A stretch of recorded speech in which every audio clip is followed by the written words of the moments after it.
President Trump with Senator Mitch McConnell, the majority leader, on Tuesday in Washington. Drago for the New York Times, Washington. The Republican tax plan is a bit like having a baby to save a failing marriage.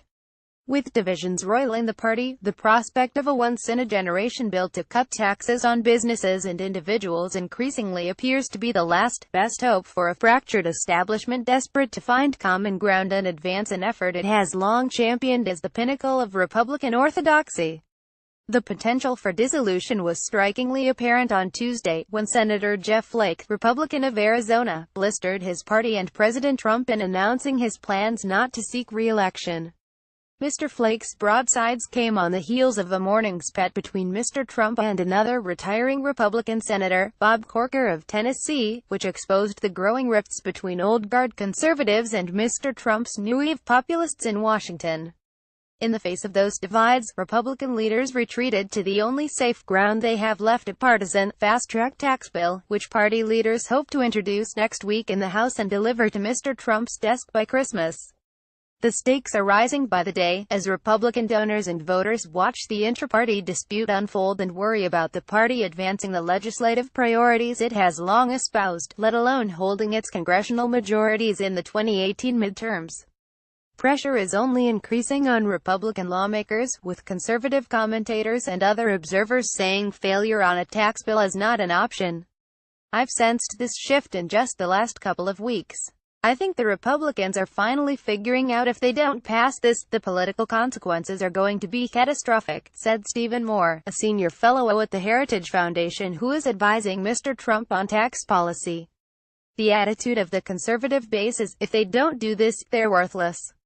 Senator Jeff Flake, Republican of Arizona, after a TV interview on Tuesday on Capitol Hill. Drago for the New York Times. Large donor groups are particularly blunt on this point.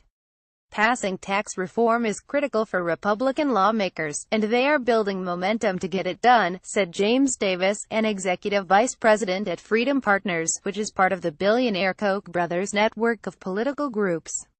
The comedy of a tax cut was evident only on Tuesday, as Republicans appeared to come apart at the seams over their party's president. Mr. Flake announced his retirement from the Senate floor in a speech that criticized Mr. Trump and scolded other Republicans for supporting the president's at times erratic behavior in the White House, while Mr. Corker accused Mr. Trump of debasing the country with his approach. Senator Mitch McConnell, Republican of Kentucky and the majority leader, sought to bridge the gap by invoking the tax bill that is expected to be introduced in both the Senate and the House next month. Tax reform is what we are about, Mr. McConnell said. If there is anything that unifies Republicans, it's tax reform. Speaker Paul D. Ryan, Republican of Wisconsin, said that he did not think that Mr. Trump's dispute with Mr. Corker, which sprawled across social media on Tuesday, changes our efforts on tax reform. Speaker Paul D. Ryan on Tuesday in Washington. Gabriella Demchik for the New York Times. The cohesion harkens to the roots of a party that for decades identified along free market, limited government lines, but is now increasingly embracing the nationalistic policies of Mr. Trump.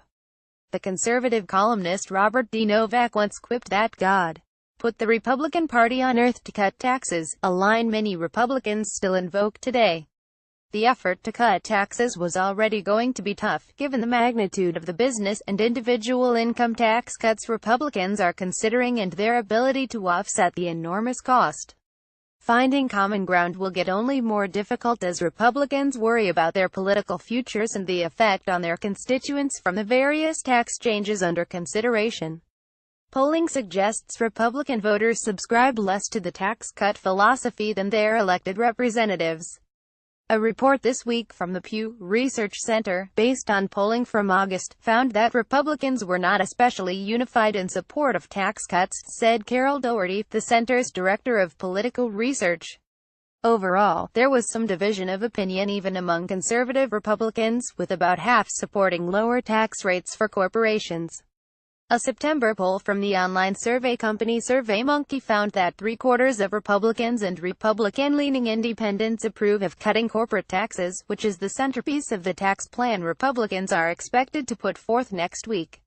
The same poll, and a related October SurveyMonkey survey, found a divide in the Republican Party on the issue. Republican voters who approve of Mr. Trump were far more likely to approve of corporate tax cuts and to say that they believe their individual taxes will fall next year. The divisions in the party do not, at this point, appear to imperil the tax-cutting effort. Mr. Corker is widely viewed as having prevailed in pushing for specific limits on the cost of any tax cuts in the Republican budget. And Mr. Flake, Tuesday diatribe aside, is still viewed as a likely yes on whatever tax bill makes it to the Senate floor. Still, the baby has yet to be born, and it is an open question whether its arrival will patch the divisions that are threatening to rupture the party.